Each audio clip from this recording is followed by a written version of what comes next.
What's going on, guys? Reisshub back with another video, and this video is going to cover the top 10 fighting tips from the 2020 videos that I have made. I'm going to cut them up, and I'm obviously going to be choosing ones that are still relevant in the meta now, so not just random ones that, hey, use the grappler to win, you know, something that will actually still be relevant in today's meta. So let's get into it.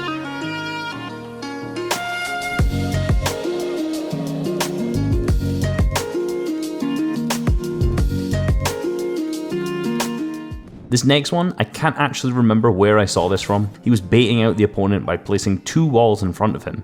Then when the opponent was running around the wall, he just edited the right one, took the shot, and then placed a wall there, giving him an easy right-hand peek.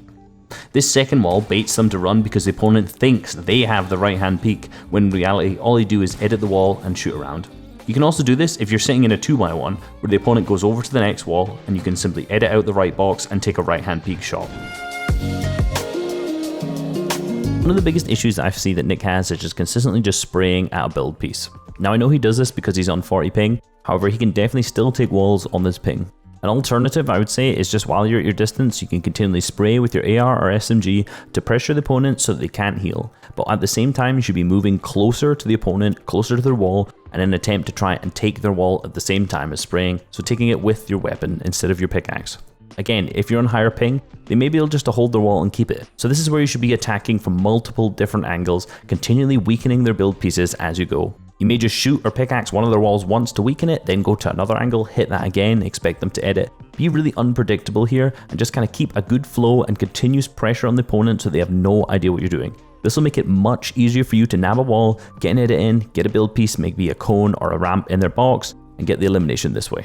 This bad muscle memory and patterns just for spraying at walls also becomes prevalent in Nick's endgame, where he just continually tries to spray a wall to get into a build piece, when in reality he's not going to be able just to phase through the wall just by spraying it with his SMG.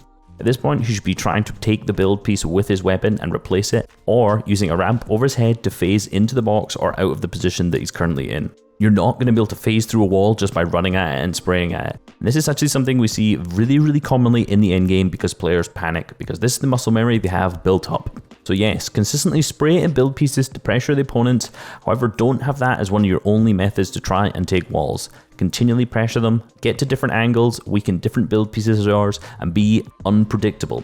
This will allow you to take more build pieces from your opponents and make you an all-round better fighter. In this next clip, watch his crosshair placement while doing a Mongol Classic. It depends on which angle you're going to take this. Because he's taking a right hand peek because he's outside of the box, he can do this left hand edit. But notice the edit selection.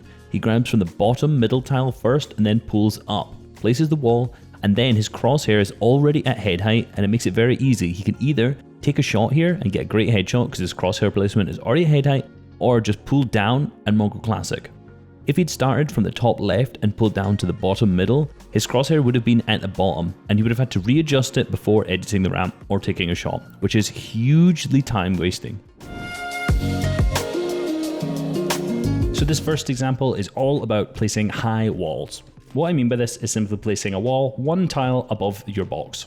The first method I'm going to talk about here is the most common way this is used, and that's simply while you're doing a 180, you can place a wall right on top of it. This gives you a bunch of offensive options that you can do against your opponents if they're at the other side of the wall. The first is a really common move you'll see where you edit through a wall, place a ramp, and box your opponents this way with walls and floors all the way around. This gives you full control over the opponent in this box. Every single edit is yours. You can simply edit out, re-edit a window, and then take a shot on them. So the second option, the way I like to do, is to simply edit a window, and through here you can cone the box. If the opponent is on a ramp, you'll catch them within this cone and they cannot continue to go up. You then jump around the right hand side and take a shot as you're jumping. You can place a wall here, a floor under you, and then edit through and box them up that way. Ensure that you open a full wall while you're editing through here, because if you don't, the floor you're standing on will break and you'll fall down. This edit selection is the same when you're doing any high wall, because if you do a bottom left or bottom right corner, it's going to break if it's just on the high wall. This means you're not going to be able to connect your cone to it at the top, so just ensure that you're doing a 4-tiled edit here. So in Thomas's fights, he loved to edit a wall, take a shot, and then close and edit and hold the wall to ensure that he's not taking any damage back. This is something that's really common for good keyboard and mouse players to do, and it's one of the reasons why scroll reset is fantastic. So obviously on controller, we can't do that. So we have to play these situations a little bit differently. First, don't even try edit, shoot, and then reset. Unless you are very, very mechanically talented on controller, you're not going to be able to do that as quickly as a keyboard or mouse player will be able to. What you need to do is you need to lure the opponents into a position where you have a right hand peek where you can place a build to block their shot. There are multiple ways of doing this. I could go on for a long time about it. This first one's from Verox, where notice he had the right hand peek over the wall here, he takes the shot and then he moves backwards. Notice the opponent runs out of the box on what will be a left hand peek for him. Then Verox gets an easy shot because he has the right hand peek, places a wall in front, which would block any damage from the opponent's shot. You can also edit through and then box up your opponent. If you're wondering, why in my tournaments do my opponents never box up? Why are they always still so aggressive? It's firstly because you probably have not been aggressive enough to them in order to make them back down into being defensive.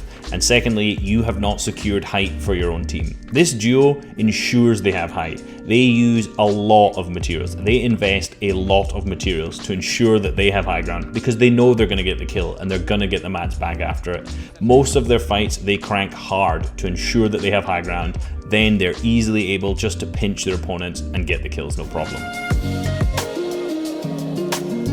In game 2 of day 1, Q had looted up and got first zone, so he decided to wait in a bush. At the same time, he baited out some of the extra loot he had, waiting to get easy tags on players going for it, which in itself was hilarious.